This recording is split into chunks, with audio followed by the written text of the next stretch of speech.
น้อละอาย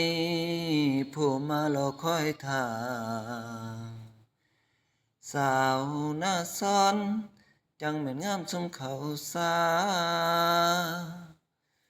เมืองสนาสมบูรณ์หรือว่าบุญอายสร้างจึงมาพอเลยกูเคียงหักของเฮานั้นเที่ยงแท้อายฝากส่งเสียงลำไปสาวนาซอน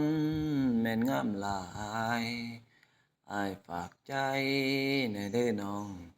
อายฝากกายแน่เด้อน้อง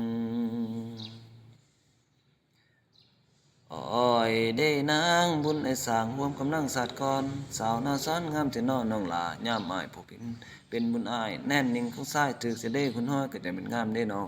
สองพงแก้มย่ามแนมเนื้ออุ่นคือจังบุญในแล้วย่ามได้เป็นแฟนวางแขนย่ามบุญปีใหม่บุญบังไฟสองเฮาย่างเฮียงย่ามแรงแสงเดือนเมียงสะบั้นอันเสียงซึ่งบุญบังไฟกองซึ่งดังบอกขาดสายบอกหักคนใจสาวบ้านนาซอนไหลพิธีนี้จากคำงอนหัวใจอาวรยามคืนนอนห่วงหาไอ้มาน้องนี่ยังรอคอยใจน้องอย่าลอยยามอ้ายอยู่ไกลสาวกุมใต้อ้ายขอฝากใจ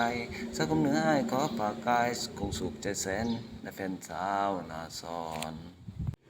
งามได้น้องงามว่าจากเขาทางามได้น้องงามว่าจากเขาทางามเถน้อน้องหลาคาลมน้อมขอหวานนั่งบ่คานเหตุให้ดำหน้าวาสนาของชายอยู่เพียงนวลนองสาวบ้านเหนือคันน้องบ่ขัดของสิขอนอนเป็นคู่สาวมันใต้อายคอยอยู่ห่มสางทานั่งน้องบ่ทีชายผู้นี้คือสิแม่นบุญหลายมาพบสาวน่าซ่อนอยู่หัวหมอนกูนั่งน้องมีเงินทองอายสิมาขอมันแต่งงานเนื้ออุ่นบุญบังไฟบุญปีใหม่บ้านน้องน่าซ่อนอายบ่ลืมมาลืมเหล่าขาวสาน่าซ่อนสาน่าซ่อนคนดีบุญมีคงใดย่านใดเด้ย่านใดเด้ย่านเฮ็ดใจอ้ายใหม่ขอไปบ่ได้แต่งผ่านยามฝนแดงแพงน้องมิดหายคันแม่นใดน้องมานั่งในใจคันแม่นใดน้องมาร่วมสักค่าอายบ่ลืมสัญญาเสียสาวน่าซ่อนน้องสิแต่งสาวน่าซ่อนแท้